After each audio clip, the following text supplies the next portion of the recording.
Home after home, street after street. Entire neighbourhoods burned to the ground. Mostly, it's a grim stocktake. Are you able to see where my room is? Your room is right here. As the shock of the sheer speed of it all sets in.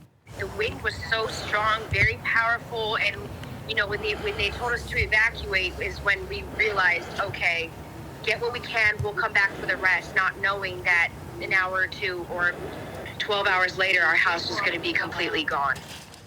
When you see some of these homes, you get the sense that it's all over. There is nothing left to burn. But have a look here, there are still pockets smouldering.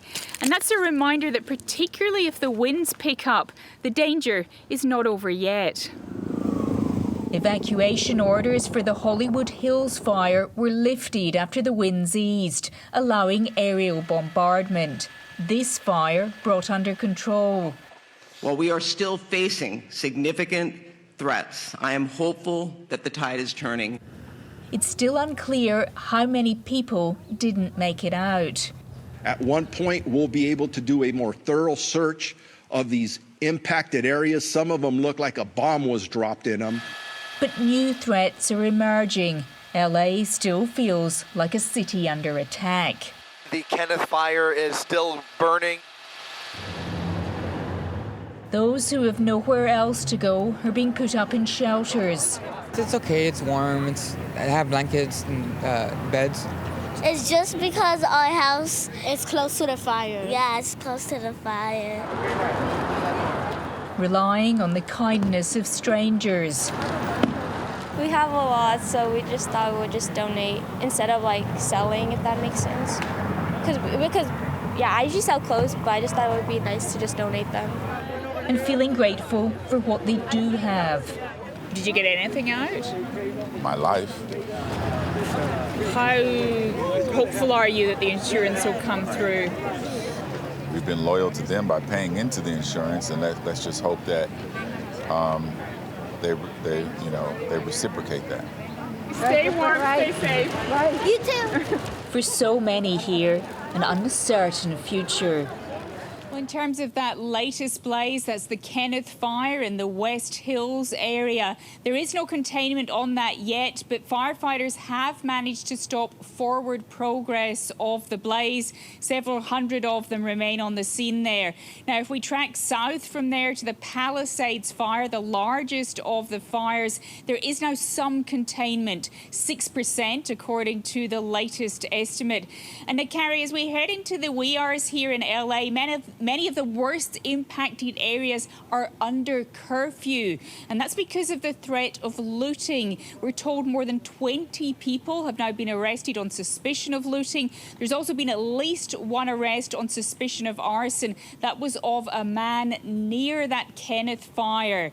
And investigations are continuing into whether any of the other of these devastating and deadly blazes were deliberately lit.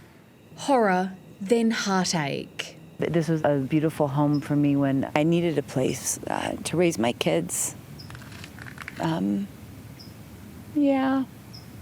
Now it's really sinking in. I mean, it comes in waves.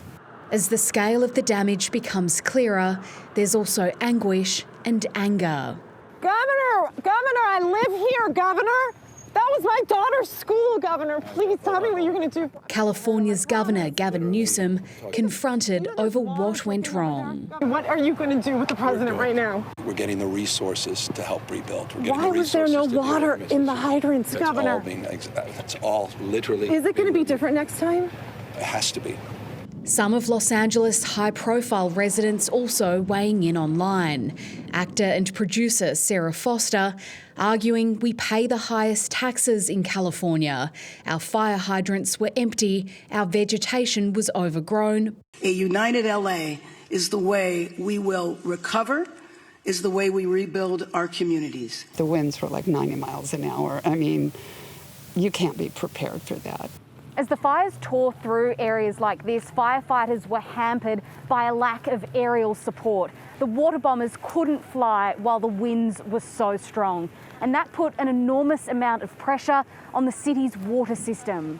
Authorities say unprecedented demand caused some fire hydrants to run dry when crews needed them most. I think it's one of the great catastrophes in the history of our nation. This is not just in Los Angeles. I've never seen anything like that. I told the governor and local officials, spare no expense. It's not about the politics, it's about giving people some sense of security. Insurance companies had already started pulling out of California, partly because of the fire risk. And there are fears these blazes could make the situation worse. Australian Sasha Strebe is one of so many without a home to return to. She's fled to Arizona to stay with family. It's been hard for a lot of people in LA to see how unprepared we are as a city. We pay the highest taxes in many of the states in America. So to not see those taxes be put towards things that are prevention measures to make sure that our houses don't burn down in the way that they have so quickly is really disappointing. Just try to forgive each other and rebuild a better place, because I know everybody's going through it and we just need all to just come together and just fix everything. Finding optimism where so much has been lost. Jade McMillan, ABC News, Los Angeles.